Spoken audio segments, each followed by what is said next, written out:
thank you all for caring about this issue, for being here to the Camden Conference, to inviting me, and so many wonderful speakers. John, thank you for all those nice words, and everyone else, Secretary Merrigan, for saying such nice things about me. I will never live up to it in today's talk, but I'm thrilled to be here. I have a lot of slides to show, and if I start talking too fast, I'll just do my best. So let's get it going. Let's just start with this. It's an economic principle that says if something cannot go on forever, it will stop. And I worry that our current approach to food systems and agriculture cannot go on forever. I know you've all spent quite a bit of time talking about what's wrong. Let me just go over a few things, and hopefully, as the good secretary asked us all, I'll get to a few hopeful things in the end. So in my opinion, the indicators are just no longer a warning. They are really starting to frighten us all. Fishermen, farmers, people around the country are really getting worried about what's happening to our food system, global warming, so many of the things that we care about. Clara Waterman, who was a longtime North Haven resident, died at 101 at the Knox Center a couple of years ago, was a great 5th grade teacher. And she made sure everybody knew about the life cycle of the monarch. That was her trademark. And she talked to young kids about the life cycle of the monarch, how they flew to Mexico every year.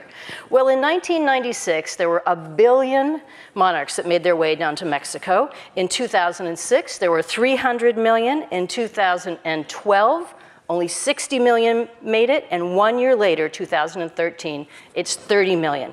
They used to take up 50 acres of pine forest, just a football field they covered last year. So what's up? Most likely, this is about the decline of milkweed, their main food. There's just nothing to eat on the way. 90% of the milkweed is gone in Ohio. This correlates with a plotting of the monarch migration with the use of Roundup. We've talked a lot about those things already in the conference. In my opinion, this isn't that complex. Farmers are planting more GMO corn and soybeans. They're Roundup resistance. They use more Roundup in their practices to get rid of the weeds. Milkweed isn't resistant, and it disappears. So let's go back to it. If something can't go on forever, it will stop. So the question is, in some ways, how did we get here? What are we going to do next? I'm just going to talk a little bit, although John did a great job of saying, how did I get here? I was born in Minnesota. I always have to admit that to you Mainers in the room. Thank you. I came from the state where people say, yeah, sure, you betcha. But I've been working on my accent for a long time. This is my family on their farm in Kenyon, Minnesota. That was my grandmother with a lovely hat, and that's me, the little girl with the kitten.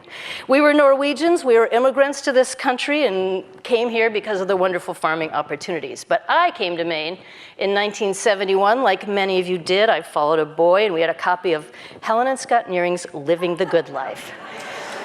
So we were interested in sustainable farming. We started a farm on North Haven, sold milk, eggs, vegetables to our neighbors. I raised my kids there. Yes, that is Hannah with the piglet.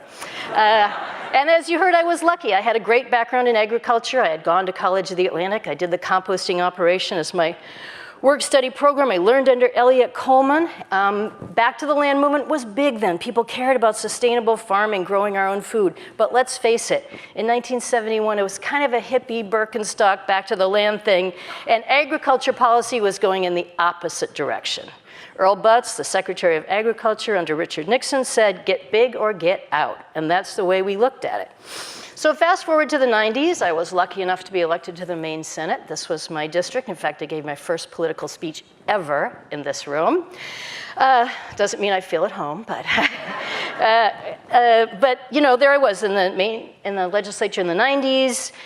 We were making some progress. I served on the Agriculture Committee, but look, GMO legislation wasn't going very far. Irradiated food, bovine growth hormone, we were talking about it, but we weren't quite there yet.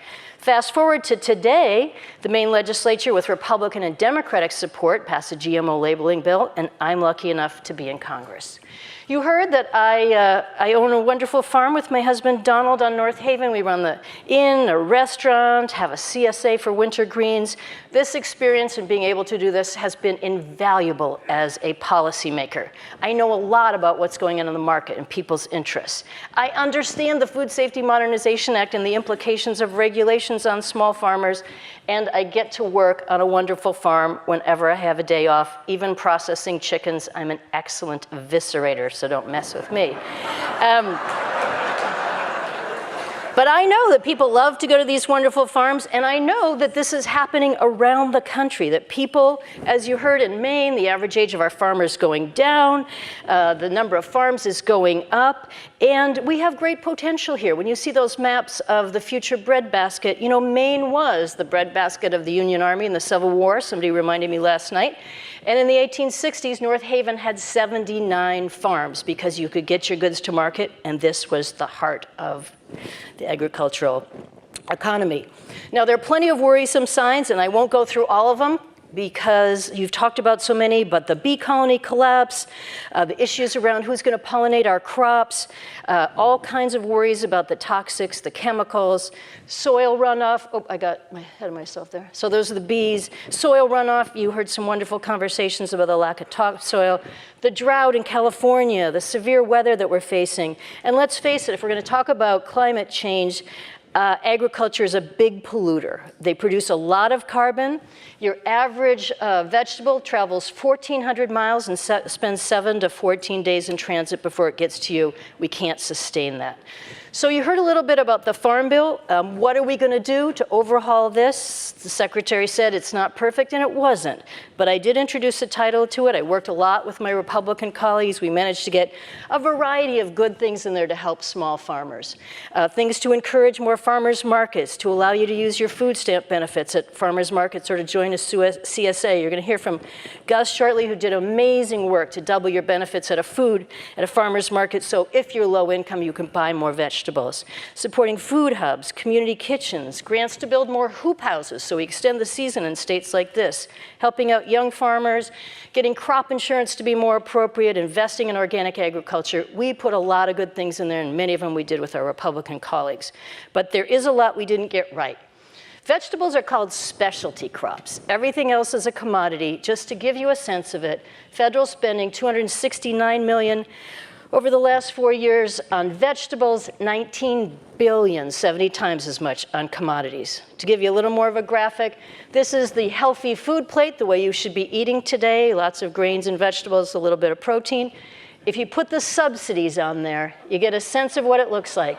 That tiny little sliver is your specialty crops and fruits and vegetables. When you have time for a long tutorial, I'll go into all the details about how we took out direct payments to farmers. Those were hideous. We shouldn't have had them. But we replaced it with a crop insurance system that is technically a price support system. We set the prices high. It's going to be subsidized by you taxpayers. It's going to cost us billions of dollars. So we didn't get everything right. Now, I'm not ready to give up, and I'm going to give you 2 reasons why I'm not. There will be another farm bill. And with any luck, I'll get a chance to work on it. We do it every 5 years, so I got to stick around for that.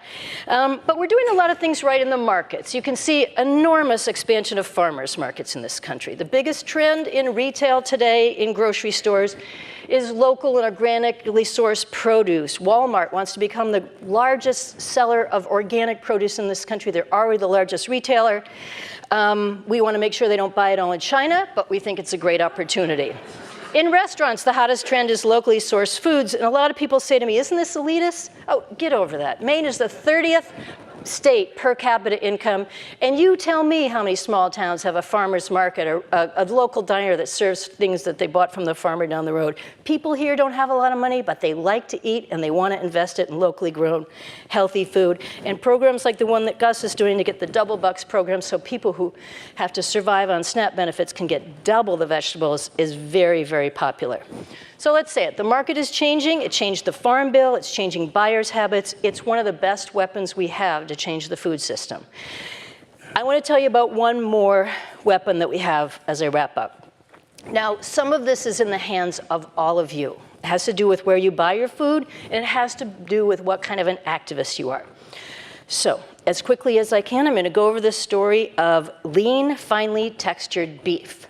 Now, we have all different opinions about lean, finely textured beef, better known as pink slime.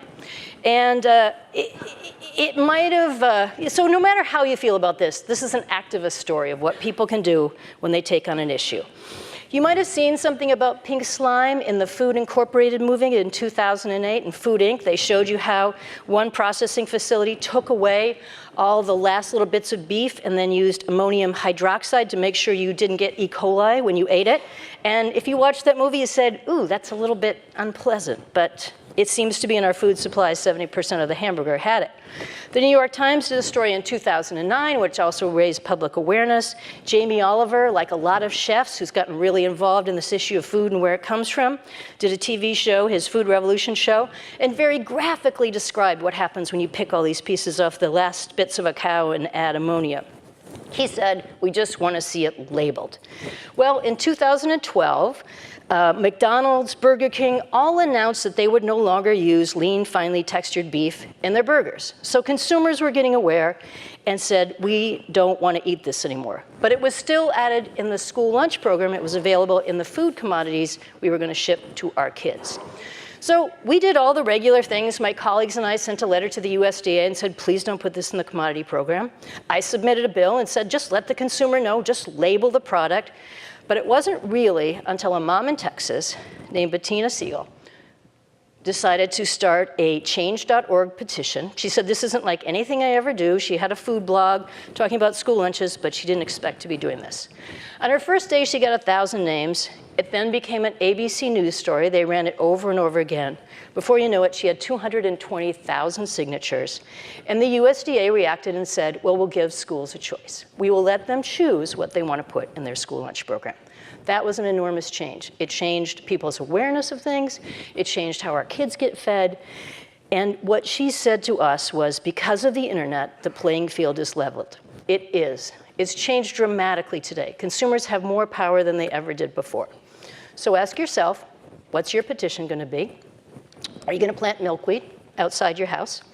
Or are you just going to make sure that, like all the other wonderful Mainers, you can, or wherever you are from, you continue to buy locally grown food? You care about the fact that it's sustainably grown food. You ask what's in it. You talk to the farmer eye to eye if you get the chance. You ask how it's processed.